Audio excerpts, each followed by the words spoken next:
بسم اللہ الرحمن الرحیم۔ شیطان کون تھا؟ شیطان کی تخلیق کیسے ہوئی؟ جب اللہ تبارک و تعالیٰ نے اس کائنات کو تخلیق فرمایا تو اللہ تبارک و تعالیٰ نے انسانوں کو پیدا کرنے سے پہلے کون کون سی مخلوقات کو پیدا فرمایا؟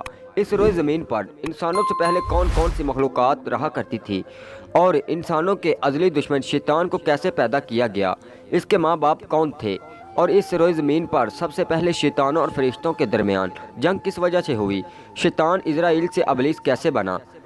اور ایسے بہت سے سوالات جو شیطان یعنی ابلیس کے حوالے سے ہمارے ذہنوں میں اٹھتے ہیں، آج ان سوالات کا جواب قرآن حدیث کی روشنی میں دیے جائیں گے اور ایسے حقائق سے آپ کو آگاہ کیا جائے گا جن کے بارے میں اکثر ہمارے بہن بھائی واقف ہی نہیں۔ اللہ تبارک و تعالیٰ قرآن پاک میں ارشاد فرماتا ہے، اے ایمان والو، اسلام میں پورے داخل ہو جاؤ اور شیطان کے راستے پر نہ چلو، بے شک وہ تو ہمارا کھلا دشمن ہے۔ حضرت آدم علیہ السلام کی تخلیق سے پہلے اللہ تبارک و تعالیٰ نے صرف دو مخلوقات کو پیدا کیا، ایک ناری اور دوسری نوری، یعنی فرشتوں کو کہا جاتا ہے، جن کو اللہ تبارک و تعالیٰ نے نور سے تخلیق فرمایا۔ اس نوری مخلوق کی نسل نہیں بڑھتی کیونکہ اللہ تبارک و تعالیٰ نے اس نوری مخلوق کے جوڑے نہیں بنائے، جس وجہ سے فرشتوں کی اولاد پیدا نہیں ہوتی۔ اور دوسری ناری مخلوق جن کو آگ سے پیدا کیا گیا وہ جنات ہیں، جن کے بارے میں روایات میں آتا ہے کہ جنات میں سب سے پہلے سامون جن کو پیدا کیا گیا۔ اللہ تبارک و تعالیٰ نے سامون جن کو پیدا کر کے زمین پر بھیجا اور اس کے لیے ایک جن لڑکی کو بھی پیدا فرمایا۔ اس طرح جن نے اس لڑکی سے شادی کر لی، جس سے ان کی نسل خوب بڑھی اور جنات اتنے زیادہ ہو گئی کہ پورے روئے زمین پر پھیل گئے۔ شروع میں یہ جنات فرشتوں کی طرح ہر وقت اللہ تبارک و تعالیٰ کی عبادت میں مشغول رہا کرتے تھے، اور پھر آہستہ آہستہ ان میں سے کچھ جنات نے اللہ تبارک و تعالیٰ کی نافرمانی کرنا شروع کر دی اور اللہ تبارک و تعالیٰ کے حکم کو ماننے سے انکار کر دیا، جس کی وجہ سے یہ ناری مخلوق اللہ تبارک و تعالیٰ کی نافرمان مخلوق بن گئی۔ شیطان کے ماں باپ جنات میں سے ایک نامی گرامی جن کا نام چلپیا تھا اور اس کی بیوی کا نام تبلیز تھا، یہ دونوں بہت ہی قد آوار اور بہادر تھے۔ چلپا جنات کا سردار تھا، اس کے نام سے بڑے بڑے جنات خوف کھاتے تھے۔ چنانچہ چلپا اور تبلیز کے ملاپ سے ایک بچہ پیدا ہوا جس کا نام انہوں نے اسرائیل رکھا۔ یہ بچہ اپنے والدین کی طرح بہادر اور دراز قد تھا۔ شیطان اور فرشتوں میں جنگ۔ روایات میں آتا ہے کہ حضرت آدم علیہ السلام کی تخلیق سے 50,000 سال پہلے، یہ اس سے بھی زیادہ کا عرصہ زمین پر جنوں کا عروج تھا۔ اس روئے زمین پر ہر طرف جنات ہی جنات تھے۔ یہ جنات زیادہ شریر تھے اور یہ زمین کے اندر فتنہ فساد پھیلاتے تھے۔ اس طرح جب جنات نے اس زمین پر فساد پھیلانا اور تباہی مچانا شروع کر دی تو اس وقت اللہ تبارک و تعالیٰ نے فرشتوں کو حکم دیا کہ زمین پر جاؤ اور جنوں سے جنگ کرو۔ تو فرشتے اللہ تبارک و تعالیٰ کے حکم سے زمین پر اترے اور فرشتوں نے جنوں کو حکم دیا کہ اللہ تبارک و تعالیٰ نے حکم دیا ہے کہ زمین میں امن و ایمان سے زندگی بسر کرو، لیکن جنات نے فرشتوں کی بات کو ماننے سے انکار کر دیا، جس کی وجہ سے جنات اور فرشتوں کے درمیان بہت ہی بڑی جنگ ہوئی۔ اس خوفناک جنگ میں اسرائیل کے والدین یعنی چلپیا اور تبلیز نے بھی شرکت کی۔ اس جنگ میں فرشتے اللہ کے حکم سے جنات پر غالب آ گئے۔ اس جنگ کے اندر بہت سارے جنات مارے گئے، جن میں سے اسرائیل کے والدین بھی شامل تھے، اور باقی سرکش جنات کو اللہ تبارک و تعالیٰ کے حکم کے مطابق قید کر لیا گیا۔ ان قیدیوں میں اسرائیل بھی شامل تھے۔ فرشتے جب ان جنات کو قید کر کے آسمانوں کی طرف لے گئے تو شیطان بھی ان کے ساتھ آسمان پر چلا گیا۔ پھر اللہ کی طرف سے فرشتوں کو حکم ملا کہ اسرائیل کی بہترین تربیت کی جائے اور اس کی اچھی پرورش کی جائے۔ فرشتوں نے اسرائیل کو عبادت کرنے کے بہترین طریقوں سے آگاہ کیا، جس کی وجہ سے اسرائیل اللہ تبارک و تعالیٰ کا ایک عبادت گزار بندہ بن گیا اور اللہ تبارک و تعالیٰ کی بارگاہ میں بہت بڑا مرتبہ حاصل کر لیا۔ اس دوران اسرائیل بہت قابل اور عقل مند بن گیا۔ اس وقت اللہ تبارک و تعالیٰ نے اسرائیل کو فرشتوں پر استاد مقرر کر دیا۔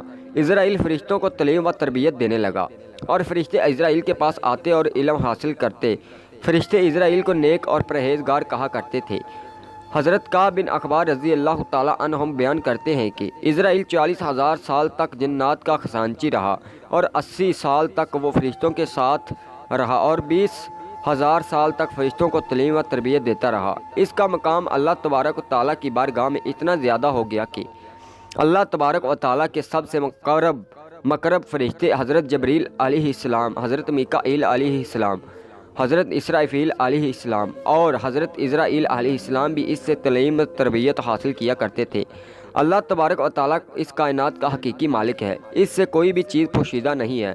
اللہ تبارک و تعالیٰ کو اس بات کا علم تھا کہ یہ اسرائیل ایک دن میرے حکم کو جھٹلا دے گا اور اس کا خاتمہ کفر پر ہوگا۔ چنانچہ ایک دن اسرائیل کا گزر لوح محفوظ کے قریب سے ہوا تو اسرائیل نے لوح محفوظ پر دیکھا جس پر لکھا ہوا تھا کہ میں شیطان مردود سے اللہ کی پناہ مانگتا ہوں۔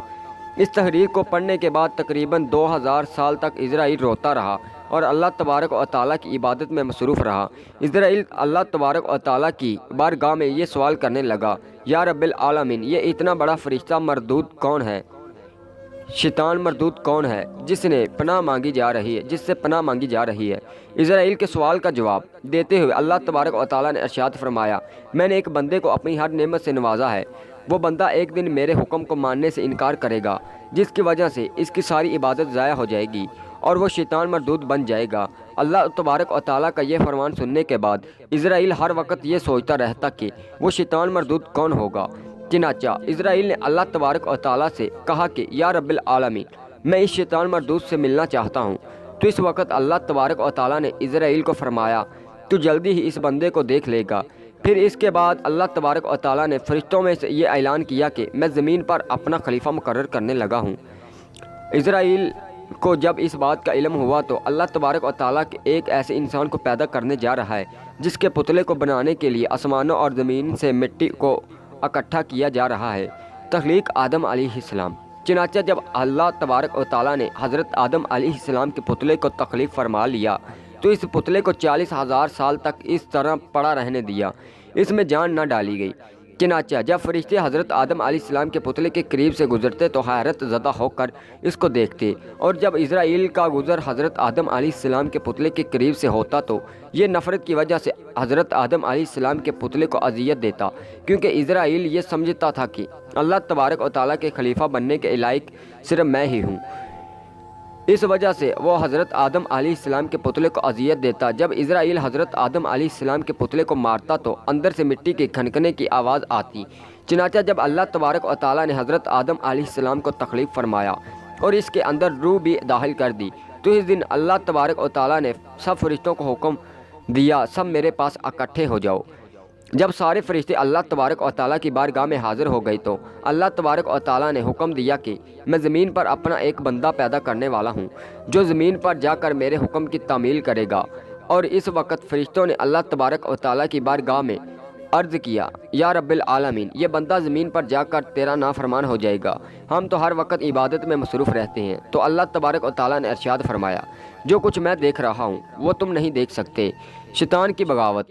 اس وقت جب فرشتوں کو حکم دیا گیا کہ حضرت آدم علیہ السلام کو سجدہ کرو تو تمام فرشتے اللہ تبارک و تعالیٰ کے حکم کے مطابق حضرت آدم علیہ السلام کو سجدہ کرنے کے لیے جھک گئے، لیکن اسرائیل نے حضرت آدم علیہ السلام کو بعض بغض اور تکبر کی وجہ سے سجدہ نہ کیا۔ اس وقت اللہ تبارک و تعالیٰ نے اسرائیل سے پوچھا کہ تم نے سجدہ کیوں نہیں کیا؟ اس وقت اسرائیل تکبر اور غرور میں آ کر بولنے لگا، اے رب العالمین، تو نے مجھے آگ سے پیدا کیا، اس پتلے کو مٹی سے پیدا کیا، اس میں مٹی کے پتلے سے کئی درجے بہتر ہوں۔ اسرائیل کی یہ بات سن کر اللہ تبارک و تعالیٰ نے اسرائیل کو وہاں سے نکال جانے کا حکم دیا اور فرمایا، تو شیطان مردود ہو چکا ہے، تم پر قیامت تک میری لعنت ہوتی رہے گی۔ اس وقت اسرائیل کو اس بات کا علم ہو گیا کہ لوح محفوظ پر جس شیطان کا ذکر تھا وہ در حقیقت میں ہی ہوں۔ اس طرح جب اسرائیل اللہ تبارک و تعالیٰ کی نافرمانی کی وجہ سے شیطان مردود بن گیا تو اللہ تبارک و تعالیٰ سے کہنے لگا، اے رب العالمین، میں چاہتا ہوں کہ مجھے قیامت کے دن تک زندہ رہنے کی مہلت دی جائے۔ تو اللہ تبارک و تعالیٰ نے شیطان مردود کی بات مان لی اور اس کو قیامت تک کی مہلت دے دی گئی۔